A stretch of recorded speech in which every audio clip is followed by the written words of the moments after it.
فاسألوا أهل الذكر إن كنتم لا تعلمون. Ada sebelum Allah menciptakan tempat. Kata Imam Ali bin Abi Allah kan qabla khalqil makan wa ba'da khalqil makan Allah kan kama kan. Allah ada sebelum menciptakan tempat, dan setelah menciptakan tempat Allah tetap ada seperti sebelum menciptakan tempat. Jangan dikatakan Allah duduk di atas arsy, jangan dikatakan Allah duduk di atas langit. Allah ada. Adapun kisah hadis jariyah yang dikatakan ainallah fis sama, Allah di mana di langit, di situ ada hadis yang serupa, ternyata tidak begitu redaksinya. Ibarat riwayat Muslim sahih. Dan membaca hadis tidak boleh sepotong-potong, atau satu hadis tidak dibanding dengan hadis yang lainnya. Mendapat ulama ahli sunnati wal jamaati al asy'ariyati atau al maturidiyati, ulama jumhur kelas dunia yang dianut oleh Ibnu Hajar al Asqalani, pensyarah hadis Fathul Bari, pensyarah hadis Bukhari namanya Fathul Bari, Imam Nawawi yang kita semua tahu kenal orangnya, namanya. Beliau adalah ahli sunnati wal jamaatil asy'ariyati, mengatakan Allah ada dan tidak butuh tempat. Jangan dikatakan Allah di atas langit, jangan dikatakan Allah ada di atas langit. Dan ini mulai tersebar bersandarkan satu hadis riwayat Imam Muslim, ainallah, Allah di mana, fis sama, Allah di langit. Lupa dengan riwayat-riwayat yang lainnya seperti riwayat Imam Baihaqi dan seterusnya. Bagi saudara-saudara yang mungkin pendapatnya mengatakan Allah di atas langit, maka bisa duduk manis di sini, akan kami jelaskan. Tapi insya Allah ini adalah ahli sunnah. Kita tahu bahwasanya di Asia rata-rata ahli sunnati wal jamaatil asy'ariyatil atau maturidiyah. Jadi Allah tidak bertempat, tidak di atas, tidak di bawah, tidak di kiri sana nih. Arsy.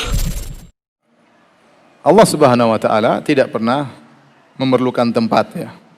Allah dahulu ada tanpa ada makhluk, dan tempat termasuk daripada apa? Makhluk.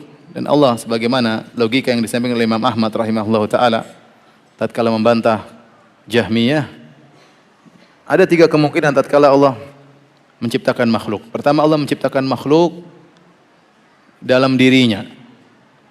Kedua, Allah menciptakan makhluk tersebut di luar dirinya kemudian dimasukkan dalam dirinya.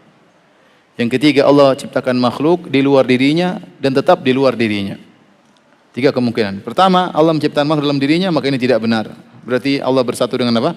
Makhluknya, dan makhluk penuh dengan kekurangan, kotoran dan macam-macam. Dan ini Allah Maha Suci dari segala hal tersebut.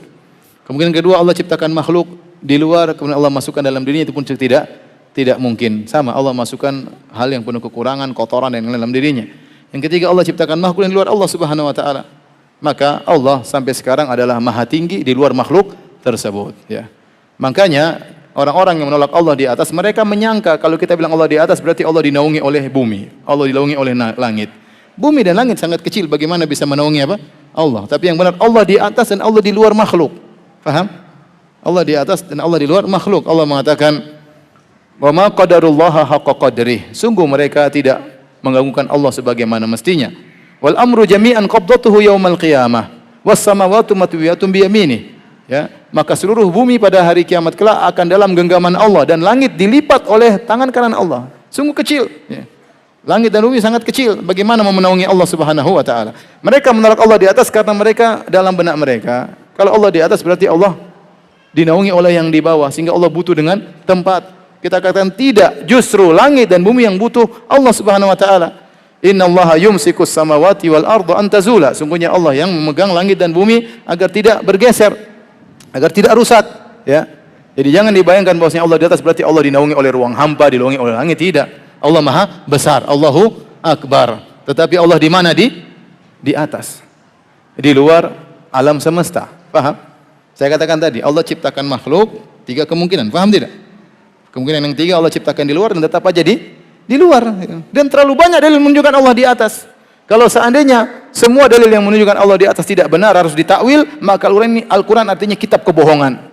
Kitab kebohongan. Bahkan syariat ini dibangun di atas Allah di atas. Syariat Islam ini bisa dibangun dengan meyakini Allah di atas. Kenapa? Al-Quran turun dari atas, malaikat turun dari atas, malaikat laporan ke atas, Nabi berdoa ke arah atas, Nabi tunjuk ke atas. Kita berdoa kemana? Ke arah atas, Nabi Isra Mi'raj ke atas, ya. Semua syariat dibangun di atas, meyakini Allah ada di atas. Kalau ternyata Allah tidak di atas, itu dalil semua itu buat apa Nabi bohong kalau gitu? Ratusan dalil, bahkan kata Imam Ibnu Qayyim rahimahullah, bal alfani, 2000 dalil menunjukkan Allah di atas. Kalau semuanya ternyata harus ditakwil, ternyata tidak benar, ya berarti Al-Quran isinya apa? Kebohongan. Jadi ini yang membuat mereka menolak Allah di atas, karena mereka sebelum mentakwil, mereka mentasbih dulu. Seperti dikatakan Ar-Razi dalam kitabnya Asas Taqdis. Dia berkata, kalau Allah di atas arsy, berarti Allah lebih kecil daripada arsy. Berarti Allah butuh kepada arsy. Arsy tempat, kalau arsy jatuh, Allah ikut jatuh. Ini tidak benar. Kita bilang betapa banyak yang di atas lebih besar daripada yang di bawah. Yang di atas tidak butuh kepada yang di bawah. Contoh, langit dan bumi. Langit di atas bumi, ternyata langit jauh lebih luas daripada bumi. Langit jauh lebih luas daripada apa? Bumi. Dan langit tidak butuh kepada bumi. Langit tidak butuh kepada bumi. Kalau antara makhluk dengan makhluk, ternyata ada yang di atas lebih besar daripada yang di bawah. Yang di atas tidak butuh kepada yang di bawah, apalagi Allah dengan makhluk. Mau bilang, kalau kita bilang Allah di atas berarti Allah menempati arsy, Allah butuh kepada arsy. Ini adalah tasbih. Jadi otaknya mentasbih terlebih dahulu, baru kemudian apa? Menolak. Artinya mereka ini menolak dalil dengan logika. Logika mereka yang ternyata salah. Kalau ternyata Allah tidak di atas, berarti Nabi bohong dong selama ini. Allah, Nabi bertanya kepada sang budak wanita, aina Allah, di mana Allah? Untuk menunjukkan wanita ini mukminah, budak ini mukminah atau tidak, untuk bisa dibebaskan. Dan ini disampaikan oleh Imam Syafi'i rahimahullahu taala. Aina Allah, di mana Allah? Fis sama, Allah di atas langit. Budak itu berarti atikha fa innaha mu'minah, bebaskan, merdekakan budak ini, dia berhak untuk dimerdekakan karena dia seorang apa? Wanita apa? Mukminah. Karena dia mengetahui Allah berada di mana? Di atas, ya.